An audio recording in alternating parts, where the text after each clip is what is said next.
ലോകത്തെ ഏറ്റവും മികച്ച ക്യാൻസർ ചികിത്സാ കേന്ദ്രമായ തിരുവനന്തപുരം RCCയിൽ മലാശയ ക്യാൻസർ രോഗബാധയുമായി എത്തുന്നവരുടെ എണ്ണം വല്ലാതെ കൂടിയതിനെ തുടർന്നാണ് കേന്ദ്ര ഗവേഷണ സ്ഥാപനമായ Rajiv Gandhi centre for biotechnology ഈ വിഷയത്തിൽ പഠനം തുടങ്ങിയത്.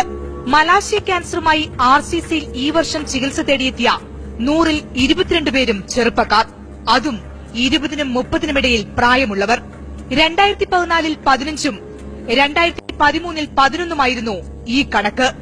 2 വർഷം കൊണ്ട് നേരെ ഇരട്ടിയായി. ലോക ശരാശരി 100-ൽ 5 മാത്രമാണെന്നുകൂടി അറിയുന്നിടത്താണ് കേരളത്തിലെ ചെറുപ്പക്കാരെ കാർന്നു തിന്നുന്ന രോഗത്തിന്റെ തീവ്രത ബോധ്യമാകൂ.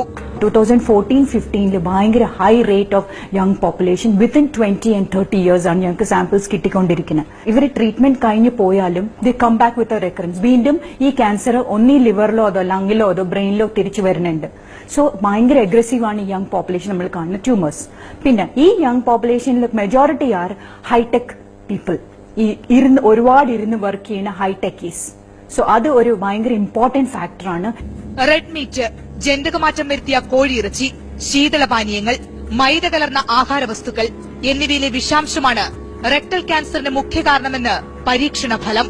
ഹൈടെക്കീസ് യൂസ് ചെയ്യുന്ന ഫാസ്റ്റ് ഫുഡ് ലൈക്ക് പൊറോട്ട, ഒരുപാട് റെഡ് മീറ്റ്, ഇതൊക്കെ ഭയങ്കര ടോക്സിസിറ്റി ഉള്ള സാധനങ്ങളാണ്. ടോക്സിസിറ്റി എന്ന് വെച്ചാൽ നമ്മൾ ആമാശയത്തിൽ is because of the things like parotta കഴിക്കുമ്പോൾ ഉണ്ടാവുന്ന അലോക്സാൻ, പിന്നെ ഡിയോക്സിക്കോളിക് ആസിഡ് എന്ന് പറഞ്ഞൊരു മെറ്റബോളൈറ്റും കൂടെയാണ് ഒരുപാട് ക്യാൻസറിന് കാരണമാകുന്നതെന്ന് നമ്മൾ കണ്ടുപിടിച്ചിട്ടുണ്ട്. ശസ്ത്രക്രിയയും കീമോതെറാപ്പിയും തന്നെയാണ് മലാശയ ക്യാൻസറിനും ചികിത്സ.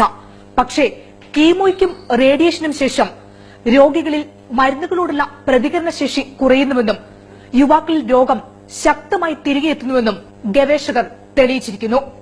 അതുകൊണ്ട് തന്നെ ഒന്നേയുള്ളൂ പ്രതിവിധി: രോഗം വരാതെ കാക്കുക.